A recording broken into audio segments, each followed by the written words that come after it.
이 시간 우리의 온 마음과 뜻과 정성을 다해 2022년 7월 첫째 주 주일 예배를 하나님께 드리겠습니다.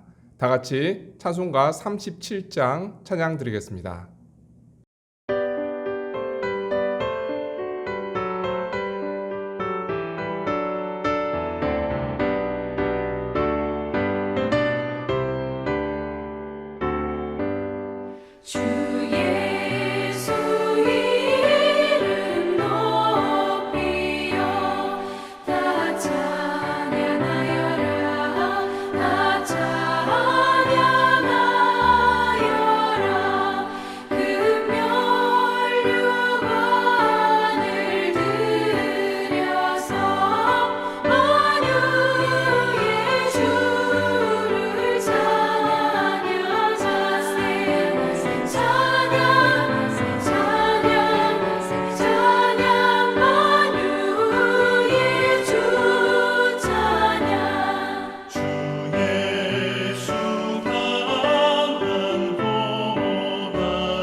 교동문 21번 시편 34편의 말씀입니다. 저와 여러분이 한 절씩 교독하겠습니다. 내가 여호와를 항상 송축하며 내 입술로 항상 주를 찬양하리이다.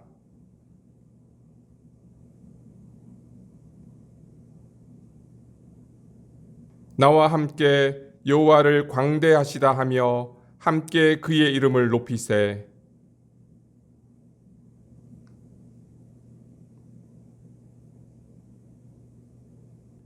이 공고한 자가 부르짖음에 여호와께서 들으시고 그의 모든 환난에서 구원하셨도다.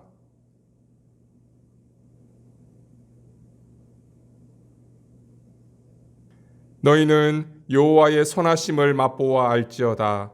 그에게 피하는 자는 복이 있도다.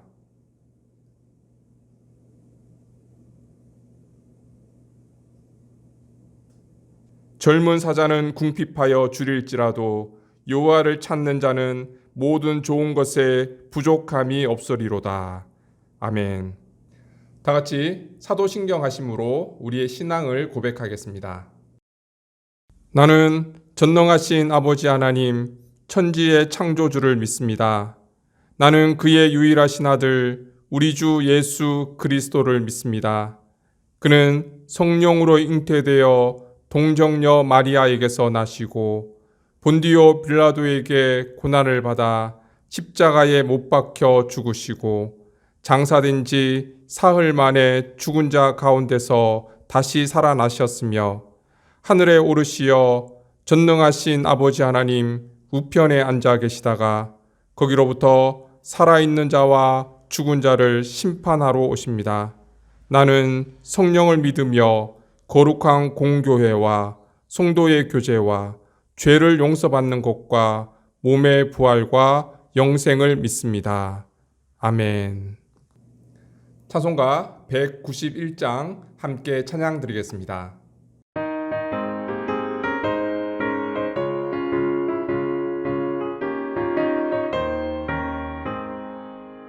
내가 매일 기쁘게 주의 얘기를 나누 주의 팔에 나를 안보하며 내가 주의 큰 복을 받는 참된 비결은 주의 영이 함께함이라.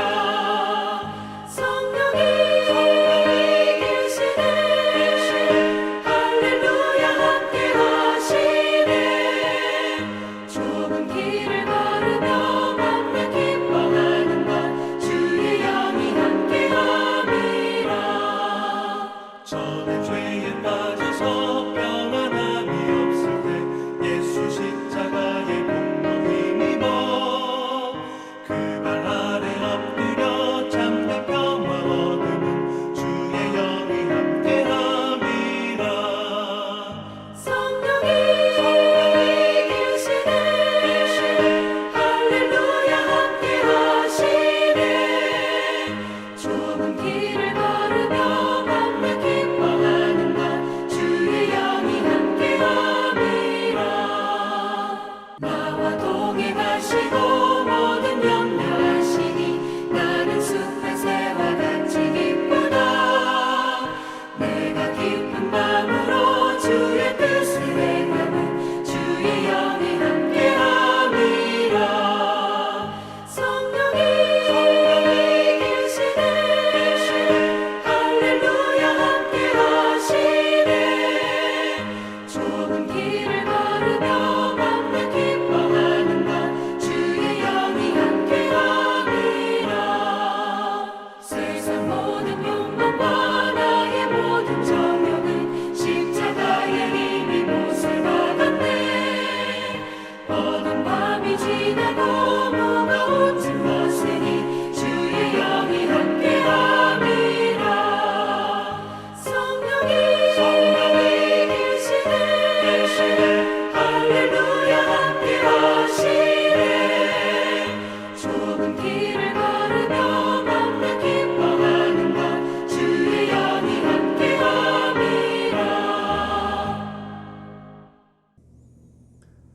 자비하신 하나님, 세상 가운데 하나님의 은혜의 날개 아래 우리를 보호하시고 거룩한 주일을 맞아 기쁨으로 하나님께 예배드리게 하심을 감사드립니다.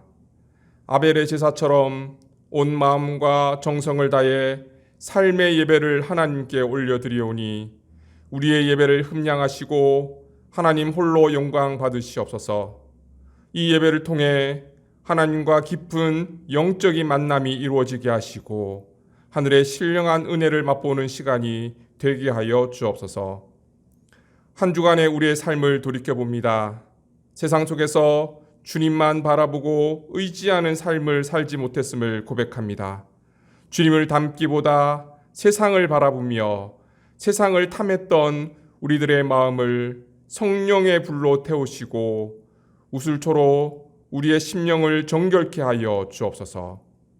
주님의 말씀대로 항상 기뻐하며 쉬지 않고 기도함으로 하나님의 뜻을 구하고 범사에 감사한 삶이 되게 하여 주옵소서. 주어진 삶의 자리에서 그의 나라와 의를 구하며 기쁨으로 자원하는 마음으로 주신 사명 잘 감당케 해주시고 늘 주님을 높이고 찬양하며 감사가 넘치는 삶이 되게 하여 주옵소서. 주님께서 세워주신 믿음의 공동체가 주님의 섬김의 모습을 본받기 원합니다. 겸손히 서로 섬기고 나누며 생명을 사랑하고 복음을 전하는 하나님의 뜻을 온전히 이루어가는 교회가 되게 하여 주옵소서. 전쟁과 테러와 기근과 전염병과 여러 재해의 소식이 끊이지 않습니다. 주님, 이 땅을 긍휼히 여겨 주옵소서. 속히 전쟁이 그치게 하시고 세계 경제가 온전히 회복되는 은혜를 허락하여 주옵소서. 탐욕을 버리게 하시고 하나님께서 베풀어 주신 은혜와 축복을 연약한 자들과 함께 나누며 이 땅 가운데 하나님의 풍성한 생명이 충만하게 하여 주옵소서. 어렵고 힘든 환경 속에서도 복음 전파와 하나님 나라 확장을 위해 수고하시는 선교사님들과 인도 지역교회 목회자들을 기억하시고 날마다 성령의 기름과 능력을 부어 주셔서 끝까지 인내하며 눈물로 복음의 씨앗을 뿌려 나갈 때 기쁨으로 그 단을 거둘 수 있는 은혜를 베풀어 주옵소서. 모든 말씀 예수님의 이름으로 기도드립니다. 아멘.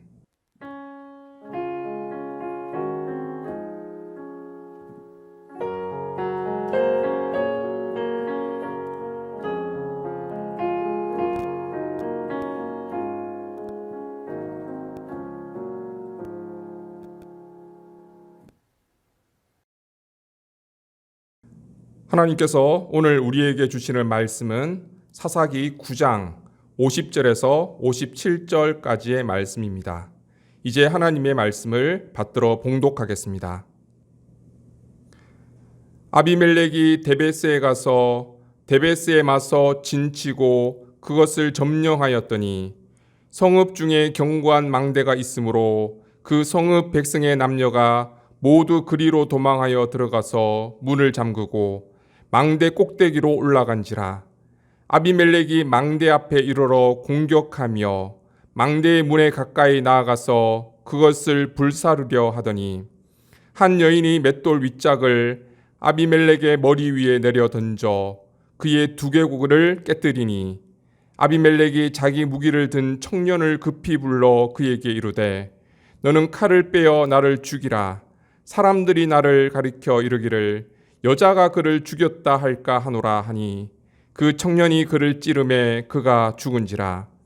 이스라엘 사람들이 아비멜렉이 죽은 것을 보고 각각 자기 처소로 떠나갔더라. 아비멜렉이 그의 형제 70명을 죽여 자기 아버지에게 행한 악행을 하나님이 이같이 갚으셨고 또 세겜 사람들의 모든 악행을 하나님이 그들의 머리에 갚으셨으니 여룻바알의 아들 요담의 저주가 그들에게 응하니라. 이것은 하나님의 말씀입니다. 아멘.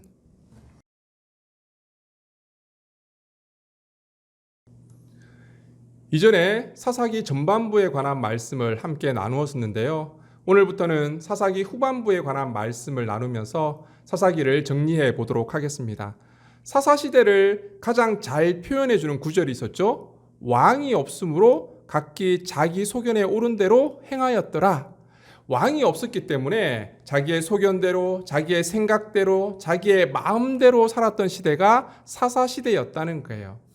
이것은 이스라엘을 통치하는 왕이 없어서 나타나는 문제라기보다는 하나님을 왕으로 모시지 못했던 시대가 사사시대였다라는 것을 나타내주는 표현이에요. 사사기에 보면 사사들에 관한 이야기가 굉장히 많이 등장하잖아요. 그래서 이전에 저희가 여러 사사들에 관한 말씀도 나누어 보았습니다. 그런데 오늘 본문을 보면 사사는 등장하지 않고 아비멜렉이라는 사람의 이야기가 나타나는데 그 이야기가 무려 한 장에 걸쳐서 기록되어 있습니다. 어떤 사사들은 2절, 3절, 심지어 한 절만 기록되어 있는 사사들도 있잖아요. 그에 비해서 한 장에 걸쳐서 아비멜렉의 이야기가 기록되어 있다는 것은 사사기 전반적인 주제와 관련되어 있는 중요한 이야기라는 거죠. 사사기 전반부를 마무리하면서 이 아비멜렉의 이야기를 하고 있는 것은 사사시대가 하나님을 왕으로 모시고 살아가야 하는 시대였는데 하나님을 왕으로 모시지 않고 스스로 왕이 되어서 살아가는 그 사람의 결말이 어떻게 되는지 잘 보여주고 있는 내용이라는 거예요. 아비멜렉에 관해서 간단히 정리해 보겠습니다. 여러분, 아비멜렉의 이름의 뜻을 기억하십니까? 나의 아버지는 왕이시다 이런 뜻을 가지고 있죠. 기드온은 스스로 왕이 되기를 거절했던 인물이에요. 백성들이 와서 왕이 되어달라고 요청했을 때도 한사코 거절하면서 하나님만이 우리의 왕이 되신다 그렇게 말했던 인물이었죠. 그런데 그 기드온이 왜 그 아들의 이름을 아비멜렉이라고 지었는지 정확히 알 수는 없지만 분명한 것은 아비멜렉은 자신의 아버지를 왕이라고 생각했던 것 같아요. 그래서 자기도 왕이 되고 싶었던 거예요. 그런데 문제는 아비멜렉의 출신이었습니다. 아비멜렉은 세겜 출신의 첩의 아들이었습니다. 서자였던 거예요. 기드온의 고향 오브라에 가면 기드온의 70명의 아들이 있었거든요.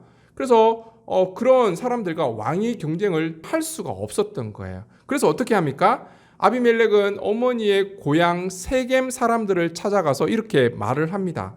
여러분, 기드온의 아들 70명이나 되는데 그 70명이 여러분을 다스리는 것보다 여러분의 혈육인 제가 왕이 되어서 여러분을 통치하고 다스리는 것이 훨씬 낫지 않겠습니까? 그렇게 사람들을 설득합니다. 그렇게 파당을 만들어가며 자신의 세력을 확장시켰습니다.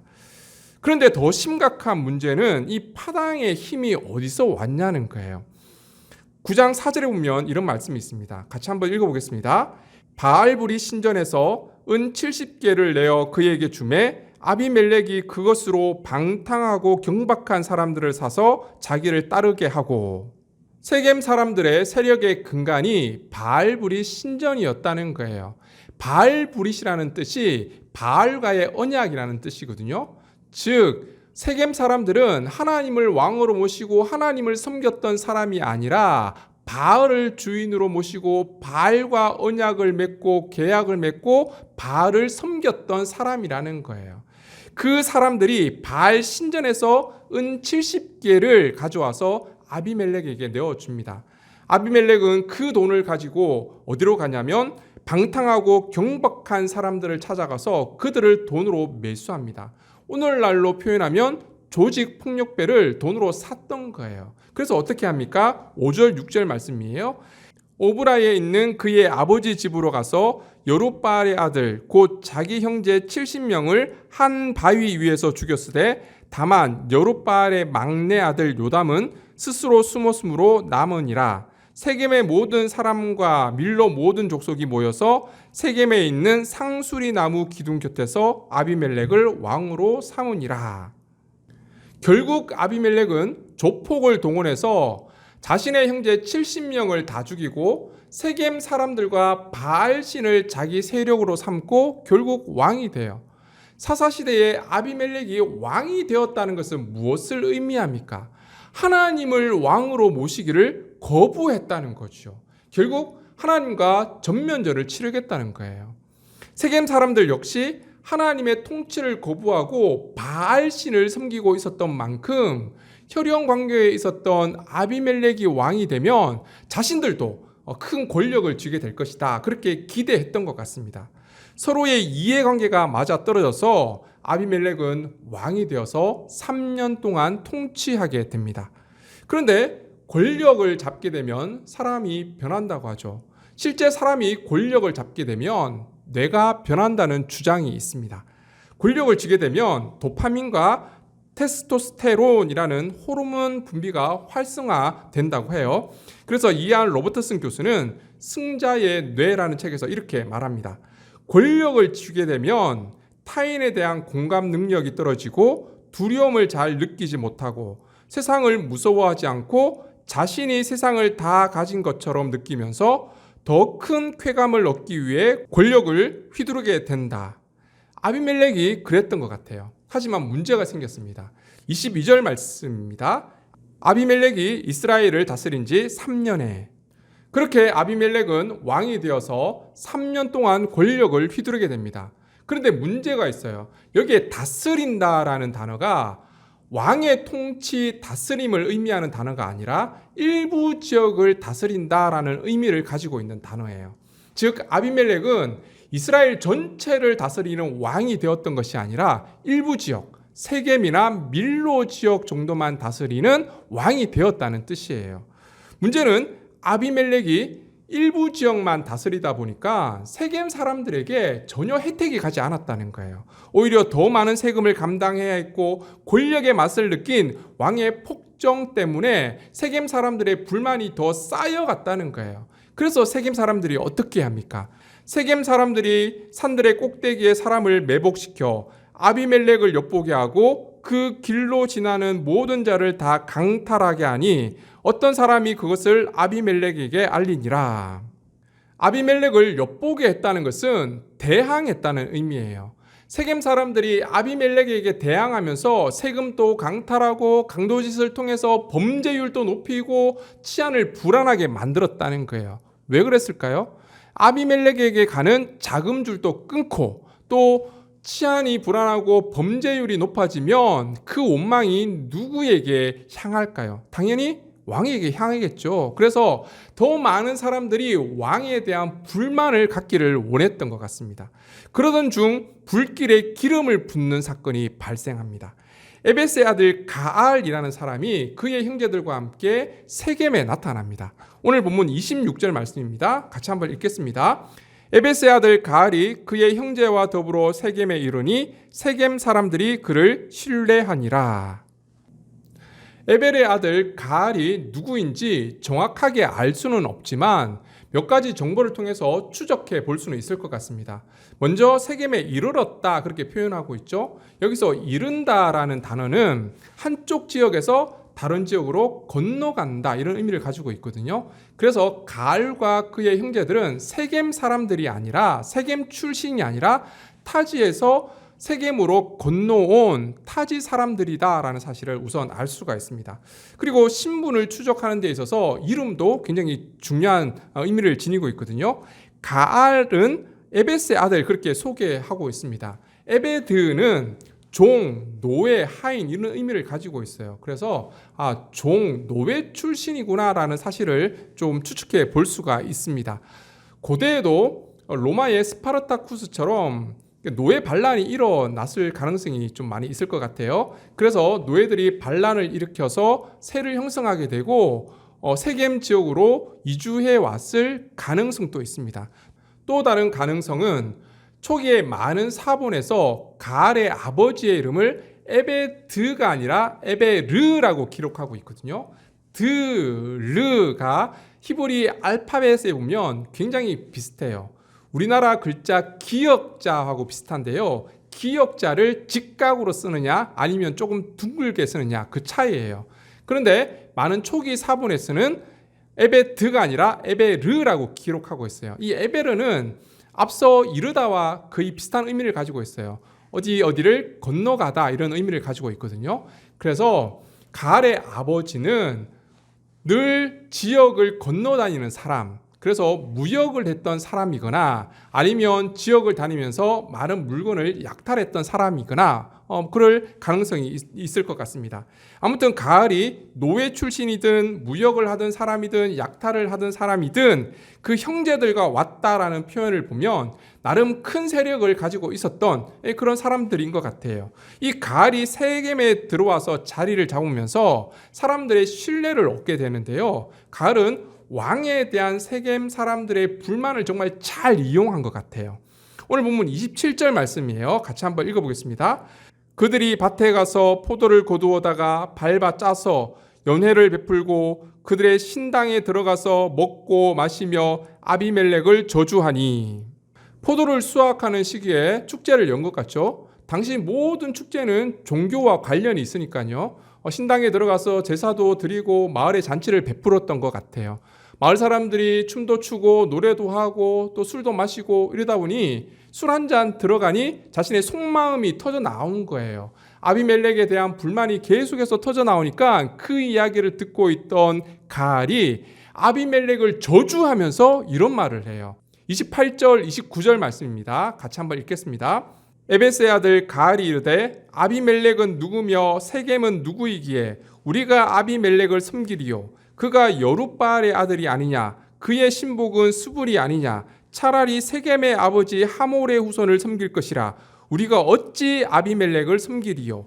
이 백성이 내 수하에 있었더라면 내가 아비멜렉을 제거하였으리라 하고 아비멜렉에게 이르되 내 군대를 증원해서 나오라 하니. 가을은 아비멜렉에게 불만을 가지고 있었던 세겜 사람들의 마음에 불을 질러 버립니다. 나는 왜 너희들이 아비멜렉을 섬기는지 이해할 수가 없어. 너희들이 내 밑에 들어온다면 내가 아비멜렉을 제거해 줄게. 세겜 사람들은 가을 정도면 아비멜렉을 제거할 수 있을 것이라고 신뢰했던 것 같습니다. 이게 세겜 사람들의 가장 큰 문제였어요. 사사시대 정작 그들이 신뢰하고 왕으로 모셔야 할 하나님은 저버리면서 아비멜렉을 왕으로 모시고 바알을 섬기더니 3년이 지난 지금에도 전혀 변화가 없었다는 거예요. 아비멜렉을 왕으로 세운 것이 잘못된 일임을 알았으면 다시 하나님께 회개하고 돌아왔어야죠. 그런데 그들은 아비멜렉 대신 또 다른 권력자로 등장한 가알을 의지하고 그를 신뢰하고 있는 거예요. 이것은 대상만 바뀌었을 뿐 아직도 하나님을 신뢰하지 않고 여전히 사람과 권력을 의지하고 신뢰하는 모습을 나타내 보여주는 거예요. 이것이 세겜 사람들이 왜 비참한 최후를 맞을 수밖에 없었는지 그 근본적인 이유를 보여주고 있는 대목이에요. 그런데 세겜 사람들의 계획이 바로 들통나죠. 30절 31절 말씀입니다. 그 성읍의 방백 수불이 에벳의 아들 가알의 말을 듣고 노하여 사자들을 아비멜렉에게 가만히 보내어 이르되 보소서 에벳의 아들 가알과 그의 형제들이 세겜에 이르러 그 성읍이 당신을 대적하게 하니. 세겜의 지도자 중에 스불이라는 사람이 있었는데 겉으로는 반역에 동조하는 것처럼 보였지만 사실은 아비멜렉의 사람이었어요. 스파이였던 거죠. 그래서 반역에 관한 모든 것들을 아비멜렉에게 다 보고를 하고 다음 날 아침에 기습 작전을 펴서 선제 공격할 것을 요청합니다. 가알은 아무 준비도 하고 있지 않았잖아요. 다음 날 아비멜렉이 기습으로 공격해 오니 가알이 굉장히 당황했을 것 같아요. 그때 스불이 가알에게 뭐라고 얘기하냐면 야, 네가 어제 아비멜렉 좀 쉽게 이길 수 있다고 말하지 않았냐. 아비멜렉이 눈앞에 있으니까 가서 싸워야지. 그러면서 자존심을 건드렸던 거예요. 그래서 가알과 아비멜렉이 전쟁을 하게 됩니다. 그 결과가 39절에서 41절까지 나와 있습니다. 같이 한번 읽어보겠습니다. 가알이 세겜 사람들보다 앞에 서서 나가 아비멜렉과 싸우다가 아비멜렉이 그를 추격하니 그 앞에서 도망하였고 부상하여 엎드러진 자가 많아 성문 입구까지 이르렀더라. 아비멜렉은 아루마에 거주하고 스불은 가알과 그의 형제들을 쫓아내어 세겜에 거주하지 못하게 하더니. 전쟁 결과 어떻게 됩니까? 가알은 아비멜렉에게 대패를 하고 스불에 의해서 세겜에서 쫓겨나게 됩니다. 아비멜렉은 전쟁에서 승리했지만 그 이후에 아루마에 거주한 걸 보면 세겜성을 완전히 장악하지는 못했던 것 같아요. 하지만 가알이 쫓겨났기 때문에 전쟁이 대충 마무리되는 듯 했습니다. 하지만 형제 70명을 죽였던 아비멜렉이 자신의 왕권에 도전했던 사람들을 그냥 둘 리가 없었죠. 그 다음 날 사람들은 전쟁이 끝난 줄 알고 밭에 일하러 나갔어요. 그때 아비멜렉은 부대를 세 부대로 나누고 한 부대는 성문을 지키고 두 부대는 밭에 나와 있던 사람들을 모두 죽였던 거예요. 혹시 그 중에서 살아서 도망가는 사람들이 있으면 어디로 도망가겠습니까? 성문으로 가겠죠. 그러면 성문을 지키고 있었던 군인들이 그 사람들을 모두 죽였던 거예요. 얼마나 잔인한지 몰라요. 45절 말씀입니다. 아비멜렉이 그날 종일토록 그 성을 쳐서 마침내는 점령하고 거기 있는 백성을 죽이며 그 성을 헐고 소금을 뿌리니라. 소금을 뿌린다는 것은 무슨 의미일까요? 소금을 뿌린 땅에 농사를 지을 수 없잖아요. 땅을 황폐하게 한다는 의미예요. 아비멜렉은 자신에게 반역을 일으켰던 세겜 사람들을 죽이고 그 성을 무너뜨리는 데 그친 것이 아니라 그 땅을 완전히 황폐하게 만들어버린 거예요. 더 이상 사람이 살 수 없는 땅으로 만들면서 철저하게 응징했던 거죠. 이 소문을 들었던 나머지 살아있던 세겜성 사람들이 어떻게 했습니까? 깜짝 놀랐겠죠. 46절 말씀입니다. 세겜 망대의 모든 사람들이 이를 듣고 엘브리 신전에 보루로 들어갔더니. 여기서 망대는 망을 보기 위해서 높이 쌓아 올린 탑을 의미하는 것이 아니라 높은 지역을 의미하는 단어예요. 세겜 지역에서 가장 높이 위치해 있는 요새와 같은 곳으로 망대 역할도 하고 그곳에 신전도 있고 마을도 있었던 것 같습니다. 그 마을에 살던 사람들이 밭에서 사람들이 아비멜렉에 의해서 다 죽었다는 소문을 듣고 그들은 엘브릿 신전의 비밀 장소로 숨어듭니다. 엘브릿은 아비멜렉이 왕이 되기 위해서 재정 지원을 받았던 바알브릿과 같은 의미예요. 그들은 아비멜렉의 공격으로부터 자기 자신을 보호해 줄 수 있는 신을 찾은 거죠. 그래서 신전에 들어갔습니다. 신전 중에서도 보루, 비밀 장소에 숨었던 거죠. 그리고 아비멜렉이 자신이 왕이 되기 위해서 바알 신전으로부터 도움을 받았잖아요. 그래서 설마 바알 신전까지 쳐들어와서 우리를 죽이겠냐 이런 생각도 가지고 있었던 것 같습니다. 그런데 그들은 아비멜렉을 너무 순진하게 봤어요. 49절 말씀입니다. 모든 백성들도 각각 나무가지를 찍어서 아비멜렉을 따라 보루 위에 놓고 그것들이 얹혀 있는 보루에 불을 놓음에 세겜 망대에 있는 사람들이 다 죽었으니 남녀가 약 1000명이었더라. 1000명이나 되는 사람을 불태워 죽였습니다. 정말 잔인한 사람이죠. 그런데 아비멜렉의 폭주는 여기서 끝나지 않았습니다. 아마 테베스 사람들도 세겜 사람들과 함께 반역을 모의했던 것 같아요. 이 사실을 안 아비멜렉은 반역의 씨를 완전히 제거해버리겠다 그렇게 작정한 것 같습니다. 세겜 소식을 들은 데베스 사람들은 아비멜렉의 잔인함에 놀라서 그들도 도망을 가게 되는데 하필이면 그곳이 망대였어요. 망대 이미 한번 경험이 있잖아요. 그래서 아비멜렉이 다시 그 망대를 불태우기 위해서 망대 앞으로 오게 됩니다. 사람들이 그나마 조금 대항해 보겠다고 돌도 던지고 뭐 활도 쏘고 했겠죠. 여인들도 나름 이제 돌을 던졌어요. 그런데 그때 반전이 일어납니다. 오늘 본문 53절 말씀입니다. 같이 한번 읽어보겠습니다. 한 여인이 맷돌 윗짝을 아비멜렉의 머리 위에 내려 던져 그의 두개골을 깨뜨리니 세겜 지역의 맹주였던 아비멜렉 왕이 되기 위해서 형제 70명을 무참하게 살해하고 자신에게 반란을 일으켰던 세겜 사람들을 잔인하게 전멸시켰던 폭군 독재자가 바로 아비멜렉이 아닙니까? 그런데 그 아비멜렉의 최후가 어땠습니까? 잘 훈련된 적군의 칼에 맞은 것이 아니었습니다. 그의 이름에 걸맞는 장수와 싸우다가 그 칼에 맞아 죽은 것도 아니었습니다. 그냥 무명의 한 여인이 얼떨결에 던진 맷돌에 머리를 맞아 두개골이 쪼개져서 죽는 정말 비참한 죽음을 맞이하고 말았습니다. 이 장면을 해석한 한 교수가 자신의 주석에서 아주 재밌는 표현을 했습니다. 전쟁에서 어떤 무기를 써야 하는지를 전혀 모르는 한 어처구니 없는 여인이 어처구니 없는 돌을 던졌더니 적장이 그 어처구니 없는 돌에 맞아 죽는 어처구니 없는 일이 일어났다. 왕의 체면이 있지 아비멜렉도 여인이 던진 돌에 맞아 죽을 수 없다 그렇게 생각했던 것 같아요. 그래서 54절 이렇게 기록합니다. 아비멜렉이 자기의 무기를 든 청년을 급히 불러 그에게 이르되 너는 칼을 빼어 나를 죽이라. 사람들이 나를 가리켜 이르기를 여자가 그를 죽였다 할까 하노라 하니 그 청년이 그를 찌르매 그가 죽은지라. 아비멜렉은 이렇게 비참한 최후를 맞이할 수밖에 없었습니다. 오늘 이 말씀을 통해서 우리가 몇 가지 생각해 보고자 합니다. 먼저는 인과응보, 심는 대로 거둔다라는 사실입니다. 세겜 사람들과 아비멜렉의 몰락의 원인이 어디 있습니까? 24절 말씀입니다.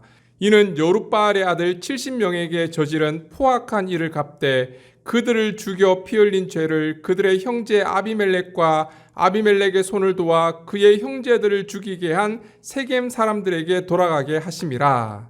그리고 56절 57절입니다. 아비멜렉이 그의 형제 70명을 죽여 자기 아버지에게 행한 악행을 하나님이 이같이 갚으셨고 또 세겜 사람들의 모든 악행을 하나님이 그들의 머리에 갚으셨으니 여룻바알의 아들 요담의 저주가 그들에게 응하니라.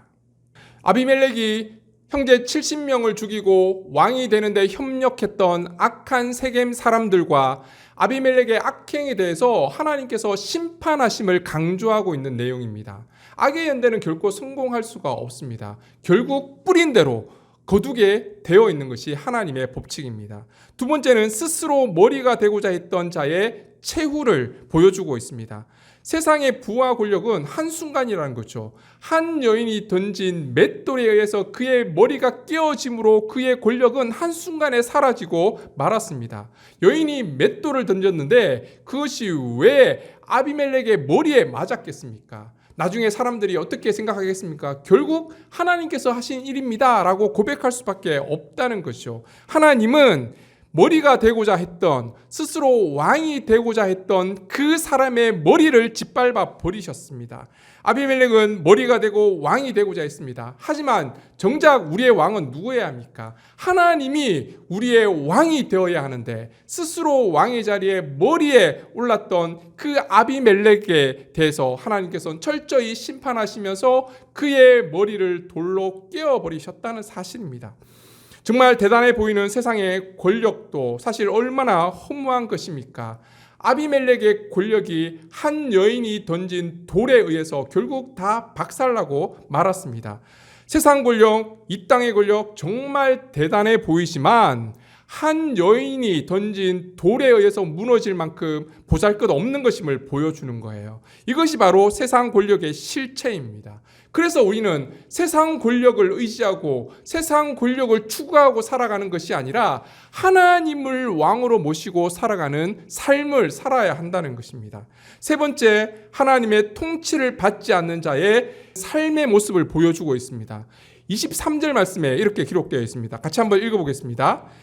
하나님이 아비멜렉과 세겜 사람들 사이에 악한 영을 보내심에 세겜 사람들이 아비멜렉을 배반하였으니, 세겜 사람들과 아비멜렉이 갈라서게 된 원인을 하나님께서 악한 영을 보내셨기 때문에 세겜 사람들이 아비멜렉을 배반했다, 그렇게 기록하고 있습니다. 하나님께서 악한 영을 보내셨다. 이 구절을 어떻게 이해하면 좋을까요? 하나님께서 사람들에게 악한 영을 보내시는 분입니까? 그렇지 않습니다. 하나님은 절대 선하신 분이에요. 악한 일을 행하거나 사람들에게 해코지하는 분이 아니라는 거예요. 그런데 왜 이런 표현을 썼을까요? 하나님께서 손을 놓게 되면 이렇게 된다는 거예요. 하나님께서 내버려 두면 사람은 결국 멸망의 길로, 악한 길로 갈 수밖에 없는 존재라는 걸 보여주는 거예요. 하나님께서 굳이 악한 영을 보내시지 않더라도 하나님께서 세겜 사람과 또 아비멜렉을 붙잡고 있는 그 손을 놓아버리면 결국 그들은 멸망의 길로 갈 수밖에 없다는 것을 잘 보여주고 있는 내용입니다. 그렇습니다. 우리가 하나님을 왕으로 모시고 하나님 손에 붙들려 살아가야 할 이유를 보여주는 그런 대목입니다.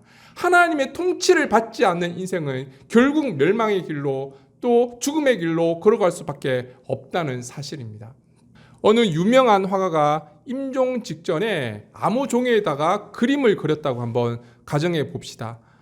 그런데 그 그림이 임종 직전까지 그 유명한 화가의 손에 붙들려 있었다면 그 그림은 그 사람의 작품으로 인정받게 되고 예술품으로 인정받고 또 생애 마지막에 그린 그림이라고 사람들로부터 엄청나게 높은 가격을 받을 수 있는 그림이 될 거예요.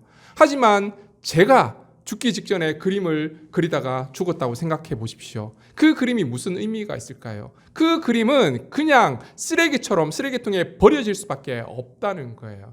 여러분, 누구 손에 들려있느냐 굉장히 중요합니다. 하나님 손에 들려있는 인생은 하나님의 통치와 하나님의 다스림 속에서 가치 있는 인생을 살아갈 수 있지만 하나님 손에서 놓아버린 사람은 결국 악한 길로 걸어가고 멸망의 길로 걸어갈 수밖에 없다는 사실이에요. 쓰레기와 같은 인생을 살 수밖에 없다는 사실을 기억할 수 있기를 바랍니다.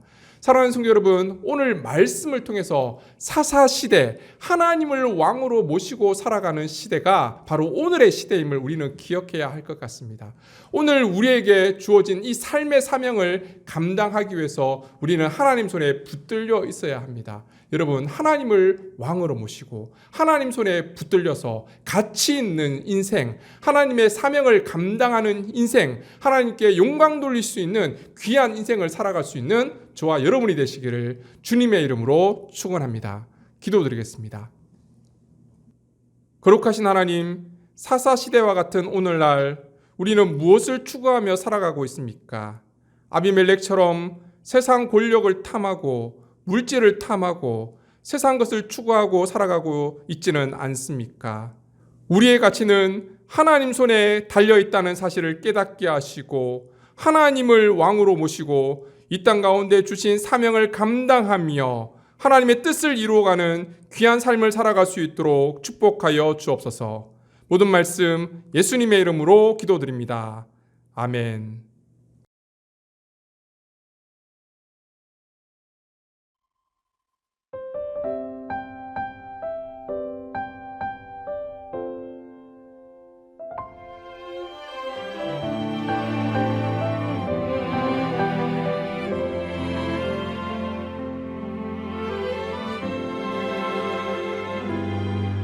내가 누려왔던 모든 것들이 내가 지나왔던 모든 시간이 내가 걸어왔던 모든 순간이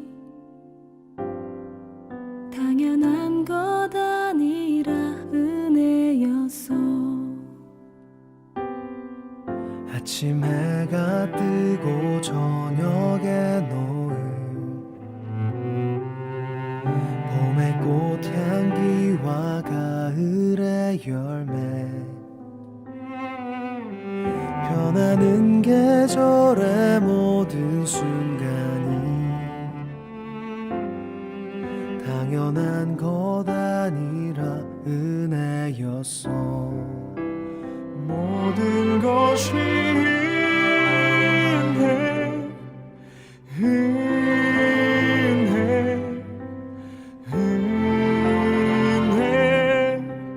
한없는 은혜 내 삶에 당연한 건 하나도 없었던 것을 모든 것이 은혜였어.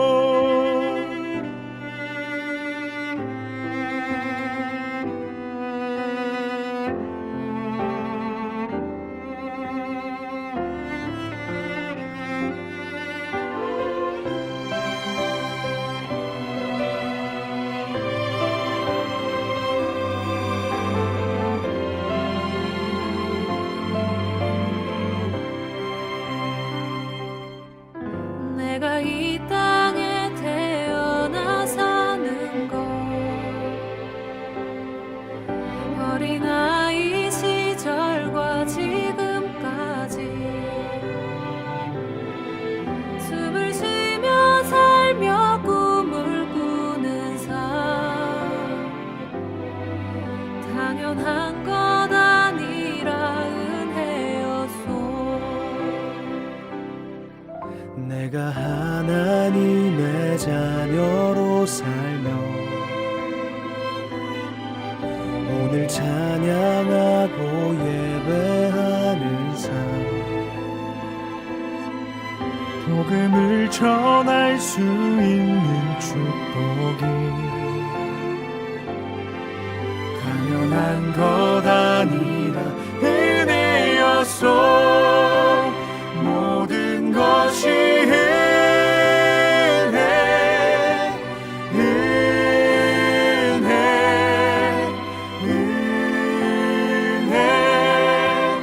한없는 은혜 내 삶에 당연한 건 하나도 없었던 것을 모든 것이 은혜였소. 모든 것이 은혜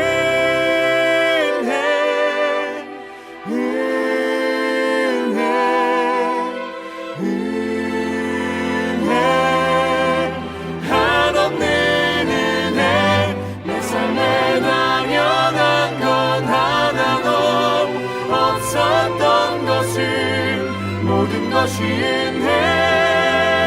은혜였소. 모든 것이 은혜였소. 모든 것이 은혜였소.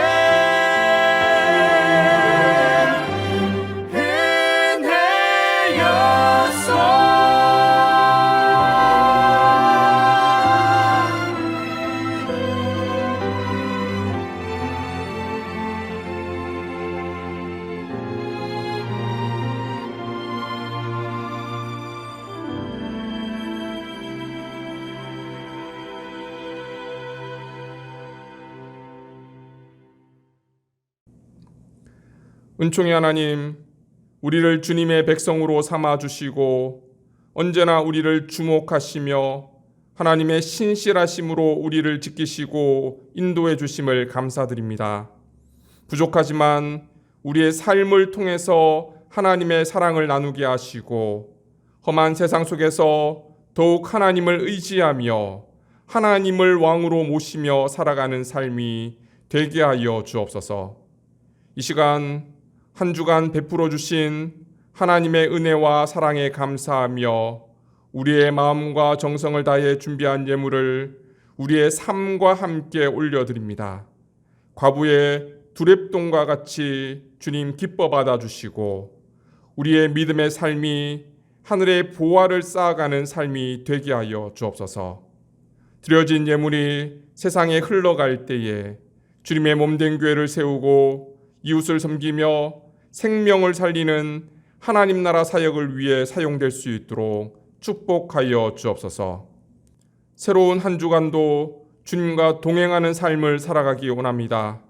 우리의 삶을 주관해 주시고 십자가의 은혜 가운데 거하게 하시며 우리 평생의 소원인 주님을 닮아가게 하여 주옵소서. 하나님의 은혜 가운데 우리의 가정과 직장과 삶의 터전이 복되게 하시며 우리를 통해 이 복이 세상에 흘러가게 하여 주옵소서. 환절기 건강의 연약함으로 고통당하는 주님의 백성들을 긍휼히 여기시고 치유의 손길로 어루만지사 속히 건강을 회복할 수 있도록 은혜 내려 주옵소서. 모든 말씀 예수님의 이름으로 기도드리며 이제는 우리 주 예수 그리스도의 은혜와 하나님 아버지의 무한하신 사랑하심과 성령님의 교통하심이 하나님을 왕으로 모시며 겸손히 주님의 뜻을 이루며 주신 사명 감당하며 살아가기를 다짐하는 사랑하는 주님의 백성들과 그 자녀들 위해 모든 선교사님들과 이 땅의 모든 교회 위에 이제로부터 영원토록 함께 하시기를 간절히 축원하옵나이다. 아멘.